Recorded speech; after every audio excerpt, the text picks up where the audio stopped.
త్వరగా అభివృద్ధి తనకు తాను చేసుకోగలిగే శక్తి సామర్థ్యం ఆంధ్ర రాష్ట్రం ఇడిపోయి 10 సంవత్సరాలు అయినప్పటికీ కూడా ఇప్పటికీ పూర్తి అభివృద్ధులు లేకుండా ఇంకా అప్పుల బాధలో జీతాలు ఇవ్వలేని పరిస్థితుల్లో ఉందంటే అన్నీ ఉన్న అల్లుడి నోట్లు చెల్లిలాగే ఉంది.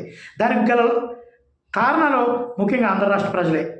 ఎన్నుకున్న నాయకుడు సరిగ్గా లేనప్పుడు, పరిపాలన విధానం సరిగ్గా లేనప్పుడు, రాష్ట్రాన్ని బాగుపరిచే పరిస్థితులు సరిగ్గా లేనప్పుడు, ఇంటి యజమాని కరెక్ట్గా లేనప్పుడు ఇల్లు అంతా దరిద్రంగానే ఉంటుంది.